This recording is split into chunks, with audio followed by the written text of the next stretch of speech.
Ni muda kidogo umepita toka tumsikie msanii wa Bongo Flava Mac Voice akijihusisha na game la muziki. Hapa nazungumzia kutoa nyimbo iwe video ama audio, lakini pia hata kufanya show, kiachana na ile show ambayo ilitrend sana ambayo inafahamika kwa jina la Chaka to Chaka, ambayo alikuwa na msanii kongwe Best Naso. Lakini pia hata kumuona kwenye social media kama Instagram, inaweza ikawa kama mwaka hivi hajaweza kuonekana, kitu ambacho ni kibaya kwa msanii, hasa kwa msanii kama Mac Voice ambaye alikuwa anafanya vizuri toka alivyotambulishwa kwenye game la muziki, lakini pia alikuwa tayari ameshajitengenezea mashabiki wale wa kweli kabisa. So siku ya leo Mac Voice amerudi tena kwenye hii nyimbo mpya inayofahamika kwa jina la Twapendezana, ambayo ni ya Best Naso. Ikanipa shauku ya kwenda kuisikiliza, hasa upande wa Mac Voice. Nikamsikiliza kwa umakini sana, nikagundua kuwa Mac Voice ana uwezo mkubwa sana kwa jinsi alivyopangilia verse, power ya kuimba,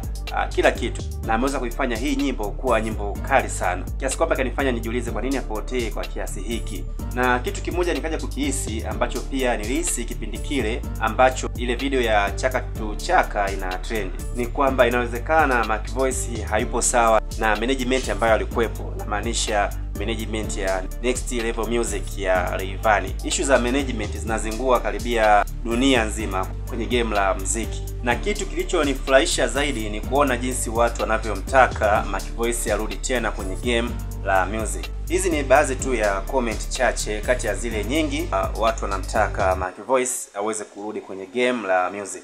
Amesema, my boy, welcome back Mac Voice. Unyama ni mwingi, mnipe likes, tushare ngoma. Bila hao bado tunasonga. Hata waseme Chaka to Chaka, Best Naso, twende forward. Nyingine, Chaka to Chaka mlienda kutafuta pesa za kushutia video, but nice song. Kipaji ni kipaji tu. Mmesikia verse ya Mac Voice? Nyingine, ina maana Mac Voice bado yupo vile vile. Sasa iweje apotee? Mbona najua sana. Mwingine anasema, kumbe Chaka to Chaka ilikuwa kiki. Sema ngoma tamu ase. Mwingine amesema, nafurahi kuona Mac Voice amerudi. Mwingine anasema, huyu dogo anajua I say. Mwingine amesema, Mac Voice, Chaka to Chaka zimelipa, hongereni sana wakuu. Mwingine amesema, ngoma kali sana. Mwingine amesema, Mr. Chocolate is back. Yes, hii ngoma imetengenezwa na Mr. Chocolate. Nadhani hakuna muhenga yoyote yule ambaye hamfahamu Mr. Chocolate. Hizo ni baadhi tu ya comment. Pengine huu ni mwanzo wa kurudi kwa Mac Voice. La zaidi ni kumwombea tu Mac Voice, kama kuna kitu chochote kinakwamisha mambo yakae sawa.